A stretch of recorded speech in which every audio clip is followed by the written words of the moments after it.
3 rounds of discussion with a 20-minute time limit. Introducing first from a Zoom call in Columbia, South Carolina, Matthew, aka the Unbreakable Spirit. And his opponent from a Zoom call in Atlanta, Georgia, Daniel, aka the Executioner. Take it away, Matthew.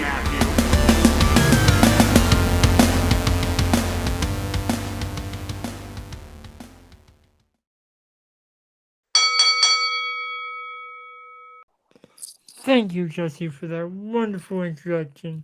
Hello, everyone, and welcome to episode number 38 Jesus of At Christ. Odds with the Unbreakable Spirit And the Executioner, Daniel Travers. Anyways, yes, I'm the Unbreakable Spirit. We got 3 great topics for you, as per usual. Why don't we run through them? Topic number 1. Topic number 1 is, would a TV14 WWE work in 2022?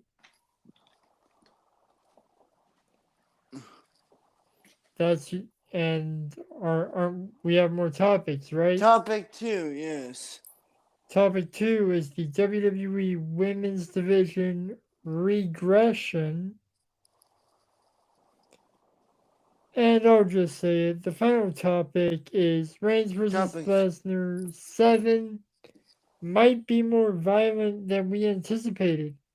But anyways, let's hop into topic number 1. And originally we were gonna speculate, see on Raw, since it's moving to TV14 at some point. Yeah, maybe after SummerSlam. Yeah. But with how PC the world has become, I'm not sure if it's gonna be able to work, to be honest. I mean, yeah. While being more violent is always more enjoyable, it's just, I mean, the only thing that the violence would be good for is more violence makes for better storytelling. Yeah, and we could see some maybe blood return, but the sponsors might not like that. That's the thing. WWE has a lot of sponsors, and we don't know if they're gonna be okay with blood or stuff like that. Yeah. I mean, what are your thoughts? Me personally, my thoughts is, well, I would be surprised if WWE goes back to TV14. I feel like if they do, that it could give, that you could get more brutal, besides brutal matches, maybe you could have more serious storylines instead of having to be very, okay, because if WWE just took the NXT format back when it was black and gold and did that all around, it would be a good product. Yeah, I actually agree with you on that, surprisingly. But and we talked about unscripted promos in a previous episode. Go check that out if you haven't already. Mm-hmm. And I feel like I was getting something. Okay, timer started. Whatever. What's new? It's slow for me to forget at this point. Yeah. But you were saying? I feel like with unscripted, some people, yeah, they don't have a script because they have an open mic clause in their contract. But just because of that doesn't mean that they can say whatever they want. We know WWE has a tendency to cut microphones if they're going to say one of the banned words. It's just weird that WWE even has this. Yeah, no joke, people. I sent him a video of banned words. The video's from Tap Out Corner if you want to check it out. It's kind of interesting. Yeah, because But we're getting off topic. yeah, TV because 14. yeah, I will say is that now I think TV 14 would have definitely worked during the early stages of the Tribal Chief. Yeah, yeah. And it Like, can still work even now with the Tribal Chief because, well, he's the Tribal Chief. yeah, I mean, It's basically acknowledge me or get your ass kicked.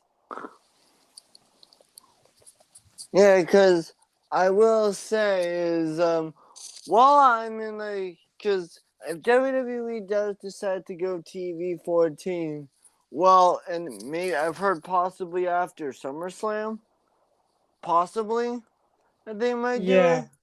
Yeah, and I will mention that according to Ringside News, which is where we get most of our topics, to be honest, SummerSlam is listed on Peacock as a TV 14 program. So if that's any indication, I feel like TV 14 will be coming back post SummerSlam. Yeah, but I also want to say is that maybe that besides maybe with it being TV 14, maybe we could at least have some more entertaining storylines and stuff for people that you would but would actually pay attention to and actually care about. Yeah. And hey, maybe we'll actually get some more believable characters.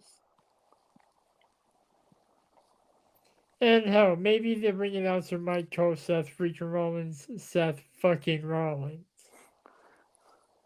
If you guys have a TikTok, you know what I'm talking about. Yeah. So, but let me I mean, do you honestly think TV 14 will work nowadays? Honestly, Since they've started doing it since 2008? The PG era started in late 2008, people. The PG era has been a thing for 14 years. Just think about that for a second. WWE is so used to being PG that do they even know how to be edgy anymore? I mean, shit, if you want to go watch some edgy product, watch AEW or Impact Wrestling. They're always edgy. Well, yeah, but sorry about being so loud. I was right up next to my mic. Impact Wrestling, I think that is also TVPG. I'm not really sure. No, that's TV 14. It is? Mm-hmm. Huh. Well, anyways, the point I'm trying to make is WWE, as we all know, is a global enterprise, empire, juggernaut, whatever you want to call it. And I'm not sure if it's going to be able to be edgy and also keep the sponsors that it might need to function. Yeah.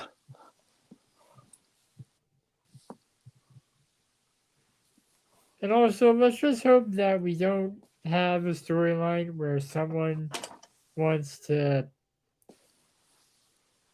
have relations with another person in the middle of a... I mean, hell. Okay, here's a question for you. I think if WWE went TV 14, do you think that the Fiend would work even better under a TV 14 banner? Probably. Because that And one, I like think, there have been rumors of Bray Wyatt returning to WWE for a different episode. because I will say is that while it would be interesting if WWE does go TV14, I'm not really sure if they have the characters to carry a TV14 product. Like, I feel like Seth would work, and I feel like Cody would work, because Cody, was under a TV14 Yeah, he company. was the EVP of AEW. But there are some wrestlers that WWE has under their banner where I'm just like, I don't really know if they have any characters that are edgy enough that they would vibe under a TV14 environment. Yeah, I totally get that.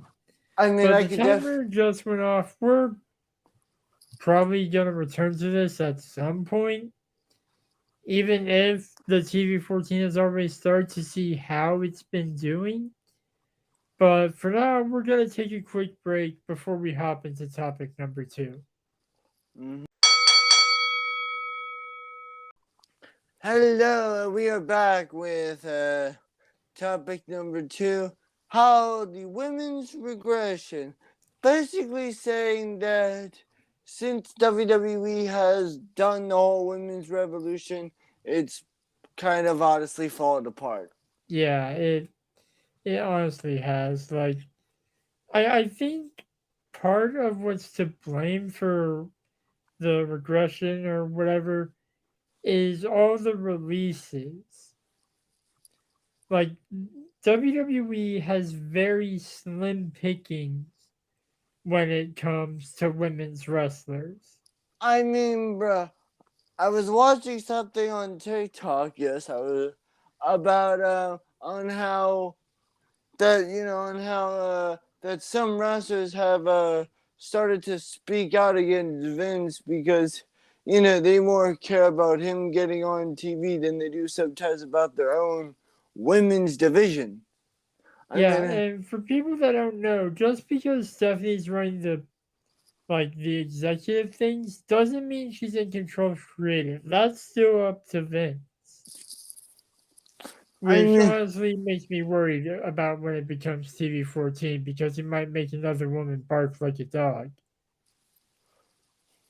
Because another thing is that this past Monday night on Raw, we had 6 24/7 championship changes during an actual match. Yeah, honestly, they care more about that title than they did the women's tag team.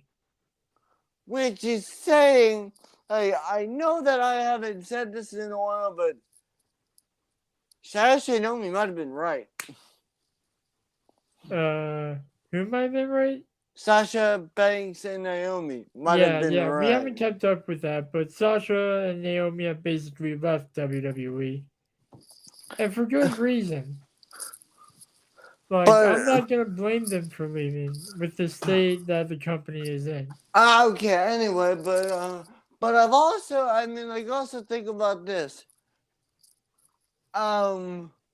Last night, this past Monday night on Raw, you had Alexa Bliss, a woman that honestly should go back to the goddess character that should be in the Raw Women's Championship picture, is now a former 24/7 champion. Yeah. I really hate it. It even looks like R-Truth is going after the 24/7 title anymore. When was the last time we saw him on TV? I don't know. R-Truth actually was, I will say, R-Truth was actually probably the most entertaining superstar with the 24/7 title. Yeah, he was funny, and Reddy was also pretty good. Yeah, but that's not important. Yeah. But I also will say is that like with the women's division in shambles, because you could, you know, they don't really have a whole lot of made stars for the women's championship. Like you got Ronda Rousey, you got a Charlotte when she returns, you got Liv Morgan, you got Rousey, you got You mentioned Rousey Rice. You got Bianca Belair, right, you got her. Big Time Bex. Big time Bex. You don't really got a whole lot of people. And where the hell is Bailey? I think she's out with an injury. She's been teasing the return for a while now. But I will say is that with WWE is that like I can't believe I'm gonna say this, but NXT 2.0 is their women's division is okay, but it's better than the main rosters. Yeah, which is saying something. And hell, they don't even have a full pair of NXT Women's Tag Team Champions. Right, because one partner betrayed the other partner. Yeah, and they literally only vacated one of the championships. What? Yeah.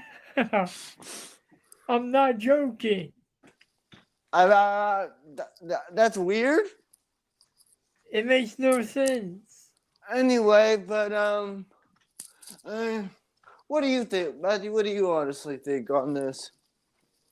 Honestly, we need a hashtag revive the women's division to start. I mean, bruh, this might be no. I mean, but this might be a sad thing to say, but I think that I could probably book a better women's division than WWE sometimes. You would just put all the big names against each other and not give the smaller names a chance. No, I rotate. At least I had probably had more titles to the division, because because people. Let me put this into perspective. At one point, women only had like one title to go after. They need more, honestly. Yeah, they had one title, the women's title, and that was like probably shared across shows. Then they got the Divas Championship, and they had two titles. Then they unified those titles into one title. And then when the brand split originally happened, they had the Raw and SmackDown women's. And then they introduced the tag team, which was also shared across 3 shows. And then the NXT got their own women's tag, and it's just stupid. I mean, also, I believe the winner of that unification, if memory serves me right. I believe it was Charlotte. No, Charlotte was the last Divas champion. I believe the unification. I believe it was Michelle that wanted to unify them. Wait, Michelle? Michelle McCool. Was she in that match? I think so. I would need to double check on that. Yeah, I feel like that was past Michelle's time, though. No, they unified the titles back in 2010. Yeah, so... Wait, I thought they unified the tag team titles in 2010. Both. Whatever. Anyways, the timer went off. We're going to take a quick... We will definitely return to this topic. Yeah, this is definitely going to be... We're definitely going to come back to that. But we're going to take a quick break before our final topic.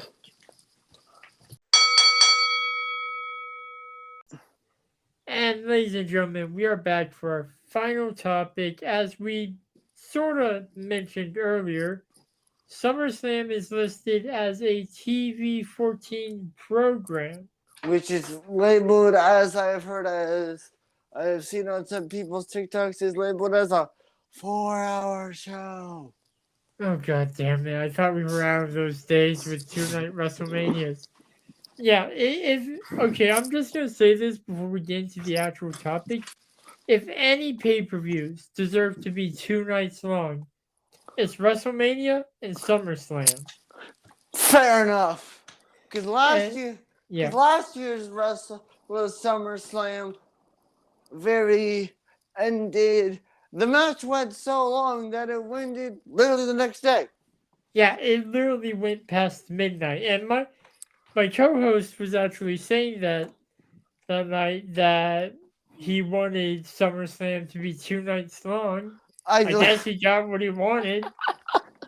Yeah, but because I will say how this rivalry between Brock Lesnar and Roman Reigns is kind of coming a bit kind of full circle. Because It's funny you mentioned that because one of the reasons that people think it's going to be TV-14 is that last man standing match, which I will say, if Theory was smart, which he's not, he would cash in after the match. I mean, he said he would. Yeah, but that doesn't like if he like cashing in mid-match. Yeah, and then just having Roman Reigns just be okay. It pretty cool man standing match work. I honestly don't know, nor do I really care because I do not recognize Theory being from the state where I was born in. I mean, hey, if you, I know I'm gonna say this one more time, but if you hate Theory, he's doing his job. Yeah, I know. But to answer But anyways, back on topic. Yes, I have heard that this match is going to be much more violent, which has me honestly very intrigued. Because if Roman, didn't you say like they were gonna put a this match or something? Yeah, it's like so yeah. I have to say this match might be the thing that prompts WWE to bring back the "please do not try this at home" disclaimers. Yeah, because like I know everyone hasn't really said this before, but in the build up to WrestleMania 37, and when Roman Reigns whooped Brock Lesnar's ass in Madison Square Garden, I am honestly surprised that WWE that wasn't the beginning of them going back to at least make this like a no holds bar match or Well, something. Last Man Standing is arguably even worse than No Holds Barred. No Holds Barred is pin or submission. This one, you have to incapacitate your opponent so they cannot answer a count of 10. Yeah. And I swear to God, if we hear that damn 10 chant during the match, I'm gonna mute my TV. Shawn Spears is no longer Ty Dillinger in WWE. Let it die. Yeah. Cause I will say is cause look, we all know that Brock Lesnar has what it takes to incapacitate someone for a 10 count. But here's the more intriguing question. Does the tribal chief have what it takes to keep someone down for a 10 count? I mean, yes, of course he does. I mean, if he was going to whip his own cousin and try to choke the other one out with a guillotine during a Hell in a Cell I Quit match. Oh, there's no doubt in my mind he could keep someone down for a count of 10. And also during that match, hitting a drive-by while smishing his face between the barrier. Exactly. And also, do I also need to know? Yeah, and also, there is the fact of Roman Reigns literally hitting Kevin Owens with a golf cart. Yeah. in the build up Man, to. WWE was weird during the pandemic era. WWE was weird during the pandemic era. But I will say is that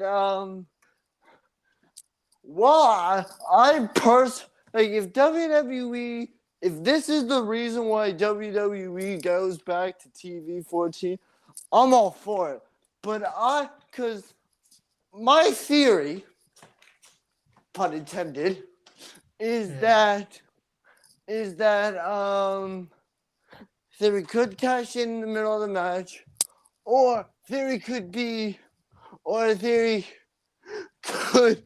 cash, or like Roman Reigns wins the blast. This is another theory. Roman Reigns, he cashes in, Roman Reigns wins, or like he cashes in the Money in the Bank after they beat the holy Which hell out would of be each. the smart thing to do. But yes, but I can also, and while as he's waiting for the referee to ring the bell, have Sikoa show up, like jump over the barricade, get into the ring, turn around, super kick him, and Roman Reigns just be like, smirk. Yeah, because there have been rumblings of Sikoa and Von Wagner getting the call up.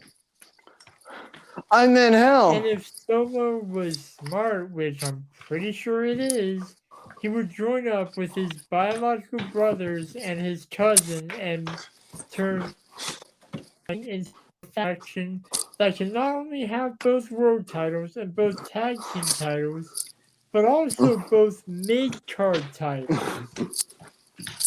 Yeah.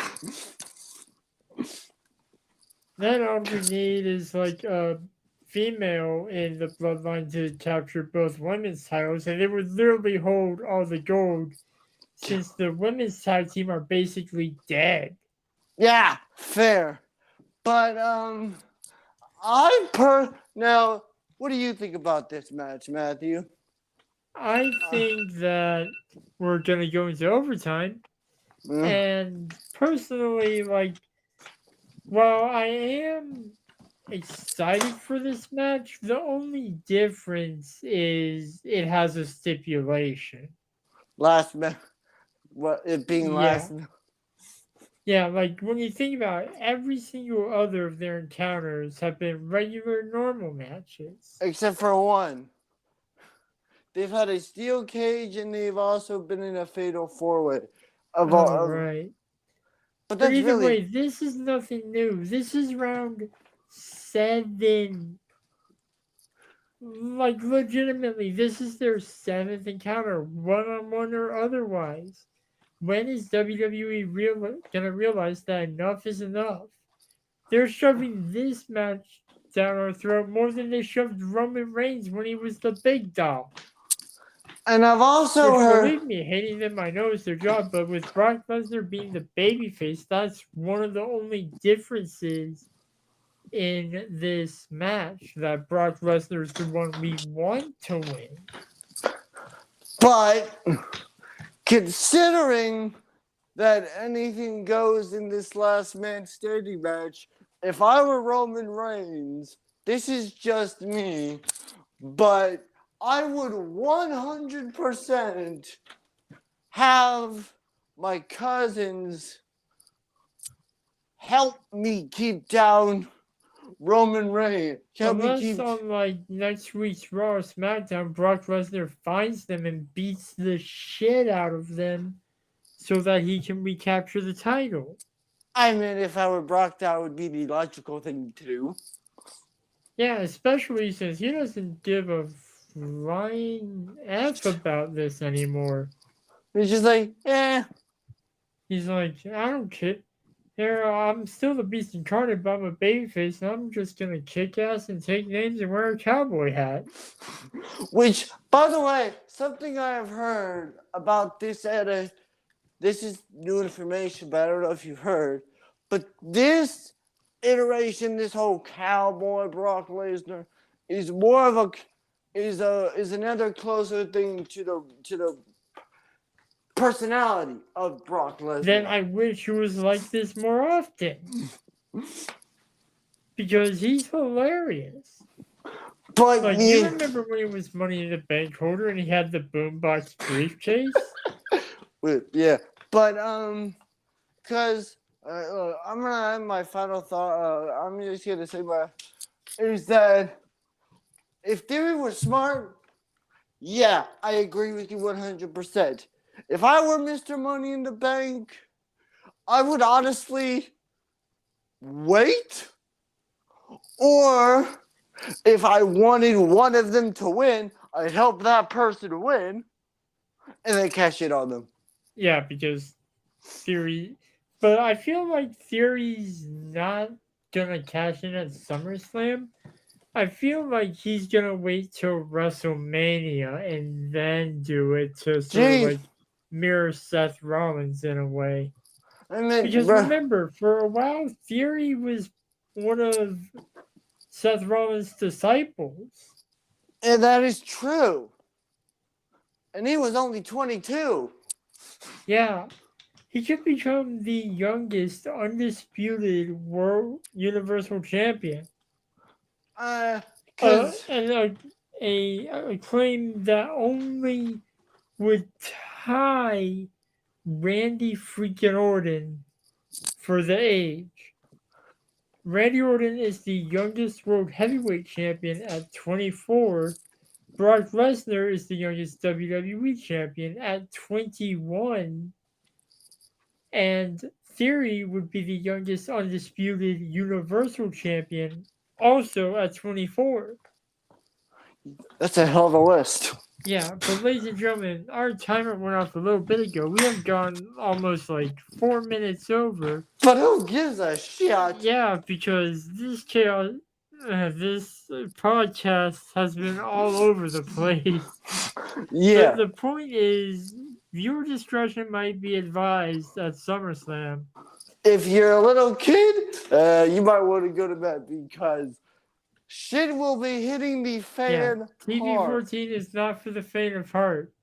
No. Honestly, that Hell in a Cell match with Cody and Seth probably should have been TV14 just because of his arm.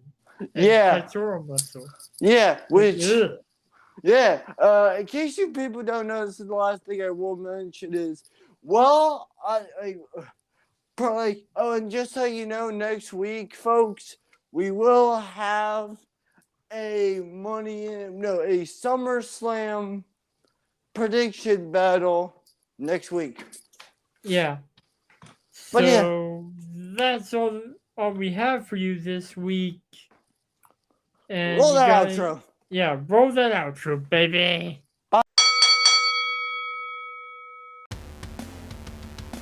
Thank you for listening to At Odds, hosted by the Unbreakable Spirit and the Executioner, edited by the Unbreakable Spirit. You can follow me on Twitter and Instagram at MTS_life_0126. You can follow me on Instagram at DanTravis21, and you can also follow me on the Twitter at DanTheExecutioner21. And you can follow the podcast at Odds Podcast. We'll be back next week with more debates and discussions. But until then, the Executioner and the Unbreakable Spirit will still be at odds. Thank you, losers.